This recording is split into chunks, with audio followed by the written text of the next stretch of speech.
The Bulls' reported focus this offseason has been to continue building younger, finding players with youth and experience, keep adding players that stylistically fit the new play style that they established last season, so much so that they're willing to move off of Nikola Vucevic and Lonzo Ball to get that done. In today's episode, we'll talk about the potential of them deterring from this plan and why a little bit concerned with their plan. We'll talk about all that, plus dive into the mailbag and more right after this.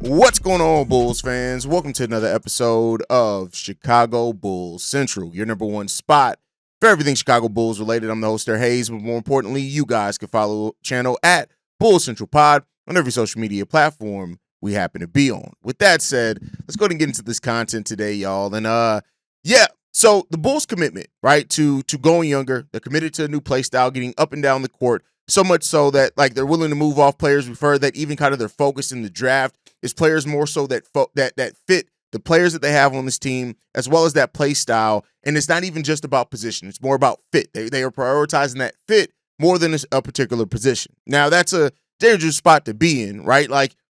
Taking best player available is never necessarily a bad thing. But I think if you kind of do that at the behest of certain positions that clearly need to be addressed, that could start being a problem as well. But I'm not mad at the Bulls going best player available. That it just better work out, all right? And that's the place that I've personally been at with this team. Is like, okay, you can sell me on some things, you can sell me on a vision, but your decisions with it better work out. Now, the thing with that is that even with moving Nikola Vucevic at this point as an expiring contract, being willing to move Lonzo Ball, you sign him to an easily tradable contract, all those things are good. And I know some people, more reactive Bull fans, are going to say, but what about Jevon Carter? What about P. Will?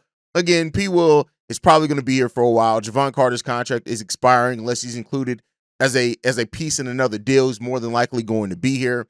But outside of just the focus in the draft, which, we've talked about so many prospects already. I think we've already covered over 35 prospects here on this channel throughout all the things that we've done. We've covered just about everybody, right? I got a couple of people we're gonna circle back to next week, start back doing some deeper dives on some players that I want to talk about that we kind of haven't done as deep dives on, but we've covered a lot of them. The problem that I have, not the problem, the concern that I have about this front office stems from just this. Is AK actually going to commit to it?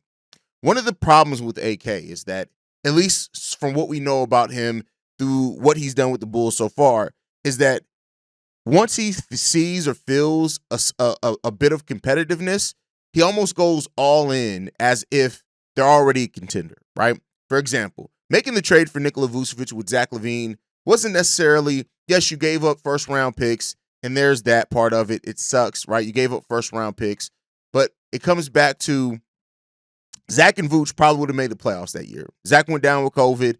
It ended up not happening, but they probably would have made the playoffs that year. But you immediately doubled down on that by getting a older DeMar DeRozan, who, while he had some really good seasons in a Bulls uniform, statistically, you can't take away from that. There was always that issue of, all right, what is in DeMar and Vooch never really fit as well on the court, right? Lonzo Ball wasn't that bad. Bringing in Lonzo and Caruso actually kind of fit what you did, right? And so the one thing that I worry about with AK is that if, let's say, the Bulls mainly stay the same this year, they're able to get a center in this draft or a promising young player, Modest takes a step. The young player looks like a player that, all right, yeah, we got the right guy here. Going into the 2026 free agency, is AK going to push all his chips in and go all in and not really think about that fit, right? You have to maintain that fit. And that's the one thing that I hope that AK doesn't lose when we talk about things like how can you replicate the Pacers or the Indiana or the Oklahoma City Thunder or whatever team you want to mention there, is that they got players that fit, right? They establish a direction of the roster, and then they got players that fit. And sometimes it seems like AK, when he has an asset, he feels like he has to do something, and that doesn't always fit. And that's just a little bit of a concern here, right? I hope that, and even hearing like the Coby thing, the Coby trade and stuff like that. Like I said, the Coby, you can sell me on a Coby trade. Just what's your thought process behind it? What is the vision for this team afterwards? Because one thing, and no knock on Josh Giddey. Again, Josh Giddey can be your point guard. He can definitely run your offense. There's no problem with that. But Giddey has to have a scorer out there with him. If you do not have a primary scorer, even if Josh Giddey's your primary ball handler, then that we've seen it before. That it allows defenses to zero in on Giddy, and he does not yet have the offensive bag to handle when teams are just zeroed in on him. And for that matter, Coby hasn't been able to do it. You need the balance there, right? And I get it. So there are going to be some people that respond with Modest. Well, Modest got to show it. Modest has not shown it yet. People act like Modest is all of a sudden this scoring savant, and he's not that yet. You got to shoot better to be that. You have to shoot better to be that. And if you don't, like all that lob and getting to the rim is great, but you're not yet that scorer on a team that you can bet on. Not if that's your only bag so far. So Modest is going to have to work on that. And I would think maybe, right? And the thought process, this is just a maybe. If you do move on from Coby, maybe it is because you see more of that in Modest, or you just looking for a better fit with Josh Giddey. And not to say that you can't find a better fit, a more natural fit in the backcourt with Josh Giddey than Coby White. You can, right? And again, this is coming from a guy who wants to see the Bulls keep Coby White, but objectively, yeah, you can find a better fit for Josh Giddey in the backcourt than Coby White, a more natural fit. Now they started to make it work at the end of last season, and hats off to them for that. But going back to this on AK in this front office, if this is their vision, see it through. And it's just because we haven't had a long enough time. We haven't had a long enough process to do it. We haven't had enough years to execute it. We really just changed the play style last year. We just changed the direction around this time last year, right? So I get it. It takes some time, and that trust is hopefully going to come with more proof of the concept and the Bulls being better. But like I've always said, right? I understand the grief of the Bulls fans are like, oh, well, is this going to be real? Like, oh my God, it was just a hot streak at the end of the season, because they're going to have to show and prove it. I understand that, right? But at the same time, you have to still be smart, and you still have to make smart deals, and you still have to have a focus on what you're trying to do with your team. And that's where AK has failed at for a lot of people. Like, even hearing that the Bulls could be back interested in Daniel Gafford. Of course, that got a lot of Bulls fans like, oh my God, we should have never let him go. No, we should have. At that point in time, the money that he got paid from the Wizards, we weren't going to be in a position to pay him. We'd either lost him for nothing or whatever. Now, we didn't get a great trade for him, which is another thing for a different day. But it's just, if you're going to pick this direction, I get it. The East is going to be looked up as more open, where the Bulls aren't in a position to take advantage of that openness. If they keep throwing things at the wall and just hoping they're going to stick, you have to move with intention. And, I've been one to go over like the Bulls and the players that they've brought in for in-person workouts and interviews so far in this draft process. And it's been kind of quiet, right? As far as the first-round talent, they haven't brought in a lot of those guys. The only really first-round talent that they've brought in for workouts is Drake Powell and Asa Newell. That's really it. Other than that, they haven't brought in a lot of guys that are projected to go in the first round. Now, the Bulls have taken players that haven't worked out before. Just because we haven't found out about their workouts doesn't mean that it hasn't happened. Pro days are a thing now as well in the NBA, so you may have gotten a lot of what you needed to get from those pro days. But you have to be committed. And usually when you see front offices that are successful, it's because not only do they pick a direction, but they stay committed to that direction. They may pivot or veer off a little bit, but they stay really focused on that direction. And that has not been something that AK has really done a good job at. Staying stagnant is not staying focused on a vision, right? Those are different things. I know people are going to say, well, he bet on continuity, kept the team the same. Yeah, but he didn't, over that time, he missed out on moves that could have even made that version of the team better, right? By just staying stagnant and being paralyzed. So by staying committed, I don't mean staying paralyzed and not making moves. I just mean that the moves that you make have to be ones that support that direction. If you're going this direction where youth is your thing, Coby, Ayo, Giddy, Modest, right? If that's the things that you're focused on, then actually make the moves that help support that. That is why hearing that the Bulls are prioritizing play style and fit more so than anything else in this draft, it does bring a level of, all right, cool, about time, right? But there's also that level of, all right, how much, if the Bulls have some success this year, let's say that somehow they are a team that does play really good from the start of the season to the end of the season. They finish between 7th and 8th, 8th, 7th, 6th seed, somewhere up in there, right? Are we then going to see an AK that is aggressive about sticking to that direction? Or are we going to see an AK that feels like he has to make a move to prove that they're a contender again, and it may be a move that doesn't necessarily fit the mold of what we're having? That's my concern. That's my question. And it may be one that we don't need to have. It may be one that, by halfway through the year, we start seeing it's like, no, AK is moving with some big intention here. Shout out to AK. I would love nothing more than to say that that's what they're doing. I'm not one of the people that want to see my team fail just so I can be right about something. It's not what I want to do. But I do have some concerns over this team and their focus. And where the hell is Mark Eversley at? Like that's the thing. Hopefully he's knee deep in scouting. Like that's the thing that I hope he's doing, because if he's not, I don't know what the hell Mark Eversley does. But with that said, let me know what you guys think as far as this vision of going younger, staying committed to this fast play style, getting some three-point shots up, open court, everybody passing and moving the ball around. Let me know how you guys feel on that play style and that commitment to the Bulls, and if you feel that's the right commitment that the Bulls are making to youth and that play style. Let me know that down below. I guess there's also a sign is Billy Donovan that guy to stay committed to.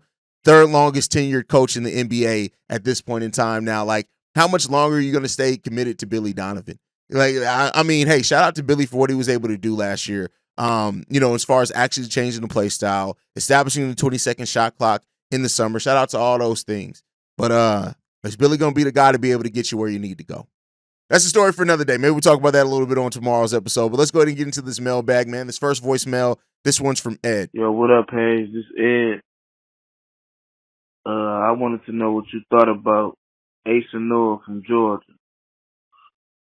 Me personally, I think he could do everything. His assist was low, but I think he's a good passer for real. He could defend, shoot, block shots, rebound, and he could score the ball for sure. I know you know that. But if we picked him at 12 over Thomas Sorber and Derek Queen as our big, even Rasheed Fleming, if we picked him over Rasheed Fleming, I just want to know what you think too. Noah is a guy that I've covered a lot. He actually was one of my favorite prospects coming into this draft process. I think that guys like Thomas Sorber have passed him up a little bit to me, because I look at Thomas Sorber as kind of more legit. If we're gonna play him in center, he has more legit size, more legit strength. Right, Noah is gonna have to really put on some weight to really, if he's gonna end up being a center. I still think his best position may end up being power forward. And what does that mean for Modest? Modest can end up going to the three potentially, right? So we'll see what shakes out there. But Noah is a guy that I like. I think when you look at switchable defenders, he brings that in droves, right? He brings exactly that potentially to this Bulls team, and shout out to him there. Rebounding is a little bit of a question there. The rebounding rate is solid enough, but the rebounding number isn't necessarily the best, but the rate shows some promise. Now, the question is that he was able to have that rate, though, against consistently smaller players than he's going to have to face against the NBA level. That's why the position thing is a big deal for Asa. I think the height in combination with the under 7-foot wingspan is a little bit of a question there too. But I like Asa Newell. If he's the guy that the Bulls end up taking, make no mistake about it, I think that he's still going to turn into a very promising NBA player. It's just some other questions that go that I think some of those questions go away with a guy like Thomas Sorber. But what you do get with Asa Newell as well is that apparently he shot the three ball really well in both the combine and in his workout with the Bulls. So those type of things are things that you could look forward to. So we'll see what happens there overall with Asa Newell. I like Asa. If the Bulls draft him, I'm not going to be mad at it. Not mad at it at all. So we'll see what happens there. All right, let's get into this next one, man. This one's from Reginald. Hey, this is Reginald. I know that there are a lot of rumors going around about what the Bulls guard situation to shake up. And I'm thinking Josh Giddy, of course, this time Josh Giddy, as long as it's reasonable, like anywhere between 28 to 32 million over 4 or 5 years per is a good deal to me. Because there's not a whole lot of point guards available who can get you getting their triple-double every night. And with that being the case, especially comes into being what they do with Coby White and Io. Some Bulls fans are saying that you might have to pick one or the other. And if I had to pick one to keep, it's Io. Because as you've seen it's easier to find a scoring guard than it is to find a really good two-way player. And in this case, I always have really good two-way players. Now, if you trade Coby, and hopefully not take any money back, he's only making $13 million. And but several teams who can absorb his salary to give you a first-round pick in return. But if you wait till the trade deadline, you don't know what they'll get back to do.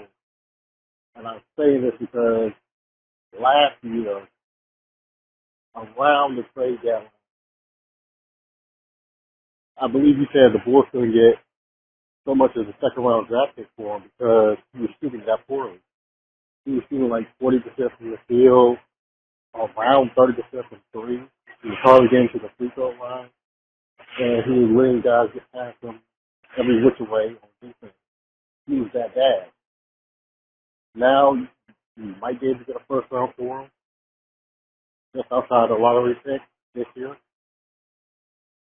And as for guys like Lonzo, you could get a second round pick from Charlotte or Minnesota. You could make that work. You can also think about trading guys like Arturas, Vucevic, and Holland. You know, these are things the Bulls should consider because they're not part of your long-term future. Instead of waiting to the last minute like AK's been doing, the time is probably right now to make a move. But what's your opinion? Should the Bulls make a move, a series of moves, or stay pat? Thanks. Reggie, listen, bro, I got most of what you said because I got great equipment here, but I gotta really ask you, how in the year of our Lord 2025 do you have as consistently bad call quality as what you do? Like I don't know what's happening. I don't know if you are calling us from the tank of a submarine. I don't know what's happening. But that call quality, my brother, you gotta get better call quality because you have some really good voicemails, but there's some that I have to pass up on because your call quality is so bad. And I hate to bring this on the show, but I know you're watching, you listen. You gotta have better call quality, my boy. You just have to. Now, as far as Io over Coby, I can get why people would say Io over Coby. I can get that. As far as being a two-way player, his max is even going to be not the max, but even if he goes to unrestricted free agency, you can still get him for less than Coby potentially. The question if you were going to do that, right? Like again, I hope you keep both of them. But if you're going to choose Io over Coby, you really have to hope that 3-point shot that he was developing is going to be something that becomes legit, especially if you're going to play him next to Josh Giddey. The defensive part of it actually fits really well next to Josh Giddey. And still, like I said last year, every year, some of our best lineups still come with Io DeSumo in them. So I get it. Io is a really good talent, and I don't want to see Io go. But if it gets to the scenario that you mentioned, as far as if it gets to Coby versus Io, I can understand the case either way. I hope it doesn't get to that point because it doesn't have to with the Bulls in their cap sheet. But if it does, I can understand that's the mode that people want to go. Overall, I'll say this: like, just you keep your own talent. The chances of you getting somebody better with a low first round pick for Coby than what Coby is slim to none. I'm just going to be 100% honest with you there. Now, you're not just gaining that, you're also gaining some cap flexibility and things like that. But like I said before, you need to have a scorer out there with Josh Giddey. Josh Giddey can score, but he's not a scorer, and his life gets made easier when you have a scorer out there with him. You have to have a scorer. So if you are going to move off from Coby, is Io going to be able to be enough of that? Is who you're acquiring going to be able to be enough of that? How do you find that guy if not? That's the questions that you have there. And so we'll see. As far as trading down, I don't think the Bulls trade back. Like I've said many times, trading back in the NBA is not like in the NFL. It happens sometimes, but it has to be a very particular set of circumstances. And usually even the team that's trading back is giving up a little something in that case as well. So I don't think that's going to happen in this draft for the Bulls, but maybe trading back in to the first round is a more likely scenario than trading back, if that makes sense. So we'll see what happens though, Reggie. All right, let's get into this last voicemail, man. This one's from Shay. What's up, Haize? It's Shay. Look, I know a lot of people already have their thoughts on Coby White. I know a lot of people are saying we should trade him, but I believe this. Look, we haven't seen a full season of what him and Josh Giddey could do together. Now, I know people are going to say, oh, we've seen what we see. He's reached the ceiling already. But like you said in the last live you did. You don't necessarily know what he could become. And on top of that, again, I'd say give it a full season of him and Josh Giddey and see how far this team could go. Because I believe winning could cure everything. Now look, I know AK probably isn't going to hear this, but you finally got something that you can work with. And it's not like he's around the same age as Zach LaVine. And honestly, what's the use of trying to trade him away when he plays pretty well with Josh Giddey? Now they're probably going to have to work on some things when it comes to him playing off the ball, but I believe they can play together. But that's just me. But anyway, tell me what you think. Peace. A whole season of Giddey and Coby. I listen, I agree with you, and I've said that many times myself before. The problem with that is that Coby's an unrestricted free agent. So if the Bulls have any feeling that they are not going to want to re-sign Coby, or that Coby's not going to re-sign for the money that they're willing to offer, they have to move him before that. But make no mistake about it, I would love a whole season of seeing Coby White and Josh Giddey as the backcourt to see what this really can be, right? What can this be at the start of the season? I would love to see that, and hopefully we do get that. But if they do move Coby before then, it comes down to I think you can't risk it. And what is the value that you're getting now for that, right? So those are the things that really play into that thought process. But I really do want to see how Coby, even with Io and them, Io back out there, like Io some at the three instead of Herter. Like I would love to see what that 1-2-3 punch looks like, because then you have defense, right? And out there with them in Io, and so somebody who can switch. I think having that switchable player is important when you have Josh Giddey and Coby White as your backcourt. I think that's really important. So, we'll see what happens there. Overall, I hope that they can figure it out. And I'm excited to see what Coby and Giddey can bring, and if they can silence the doubters that think that last year's finish was just a hot start at the end of the season, and if they can prove people like, no, this is what we can be. I would love for them to do that. So we shall see there. But that's my time for today, guys. Thank you guys for tuning in. Make sure you guys are following us at Bulls Central Pod. You can send us any feedback, questions, comments, concerns.